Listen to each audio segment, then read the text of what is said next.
नवी मुंबई आवाज, अपनी आवाज। मला वाटतं आपण स्वतः समक्ष या ठिकाणी मंत्रालयामध्ये आहात।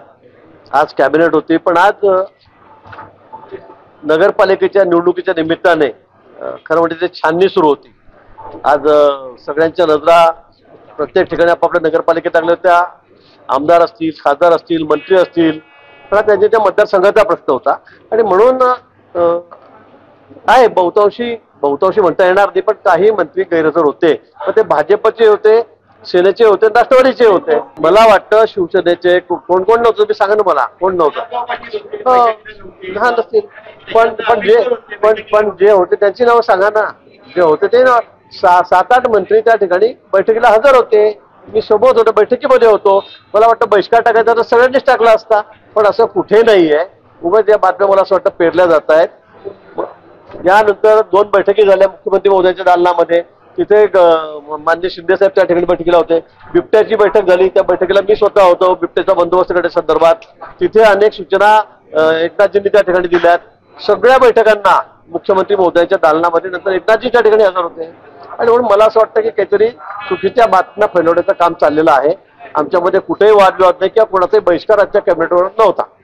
त्या संदर्भात मला माहित नाही कोण कोणाला भेटलं। मी सकाळपासून मंत्र्यालयात बसलेलो आहे, खूप गर्दी माझ्याकडे आहे। पण आजच्या कॅबिनेटमध्ये शिवसेनेचा बहिष्कार होता हे म्हणणं अतिशय चुकीचं आहे, कारण त्या ठिकाणी बहुतांशी मंत्री जे आहेत शिवसेनेचे ते बैठकीला मंत्रिमंडळाचे हजर होते। अतिशय महत्वाचा प्रश्न सध्या राज्यामध्ये निर्माण झालेला ही वस्तुस्थिती आहे। बिबट्या ज्या नागरी भागामध्ये येऊन, शहरी भागामध्ये येऊन किंवा शेतामध्ये लोकांवर हल्ले करतायत, लहान मुलांवर हल्ले करतायत, जनावरं त्या ठिकाणी मारून खातायत, कुत्र्यांवर जास्त अटॅक त्यांचा झालेला आहे शहरी भागामध्ये येऊन, आणि त्यामुळे भीतीचं वातावरण सगळीकडे आहे। ही वस्तुस्थिती आहे। विशेष करून ज्या ठिकाणी ऊस आहे त्या भागामध्ये सुद्धा बिबट्याचा वावर जास्त वाढलेला आहे आणि त्याची संख्या दिवसेंदिवस वाढत चाललेली आहे। आज सर्वेनुसार जवळपास 1980 मध्ये 2000च्या जवळपास बिबटे हे या ठिकाणी राज्यामध्ये आहेत आणि ते अक्षय आम अगदी गावामध्ये फिरतायत, रस्त्याने फिरतायत आणि नागरिकांवर हल्ले करतायत। ही वस्तुस्थिती आहे आणि म्हणून त्यांचा बंदोबस्त करण्याच्या संदर्भामध्ये आज विस्तृत बैठक त्या ठिकाणी झाली। दोन्ही उपमुख्यमंत्री, मुख्यमंत्री, वनमंत्री, मी त्या ठिकाणी हजर होतो आणि यांचं प्रजनन जास्त थांबवता कसं येईल, याची संख्या कमी कशी करता येईल, जास्त पिंजरे आणून जास्त रेस्क्यू टीम त्या ठिकाणी तयार करून ट्रेनिंग अधिकाऱ्यांना, कर्मचाऱ्यांना देऊन हे पिंजऱ्यामध्ये बंद कसे करता येतील या संदर्भामध्ये सुद्धा विस्तृत चर्चा या ठिकाणी झालेली आहे। पुन्हा या बाबतीमध्ये केंद्राकडून शेड्यूल 1 मधून ते 2 मध्ये कसे टाकता येतील, जेणेकरून ते अधिकार खालचे आम्हाला राज्यामध्ये अधिकाऱ्यांना मिळतील, आम्हाला मिळतील, प्रशासनाला मिळतील आणि त्या संदर्भामध्ये केंद्राकडे सुद्धा आम्ही तात्काळ मागणी करणार आहोत। अशा पद्धतीने खूप मोठी चर्चा या विषयावर झाली।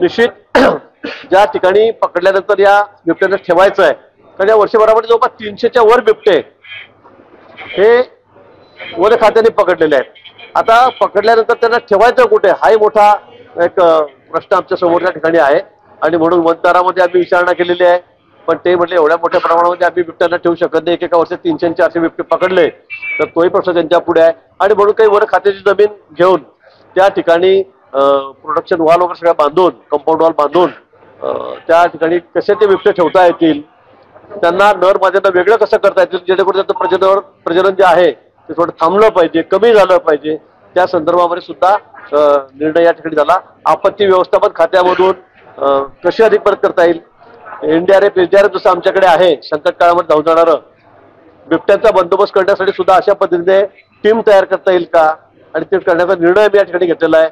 आपत्ती व्यवस्थापन खात्यातून अधिक पिंजरे फंड देऊन, निधी देऊन आमच्या खात्यातून ते या ठिकाणी आम्ही तयार करतो आहोत। पण यांचा बंदोबस्त आता लवकर झाला पाहिजे, कारण खूप शहरी भाग असेल, ग्रामीण भागामध्ये खूप अस्वस्थता आणि खूप संताप लोकांच्या मनामध्ये आहे, कारण लहान लहान मुलांनाच हे बिबटे या ठिकाणी घेऊन जात आहे। Thank you sir.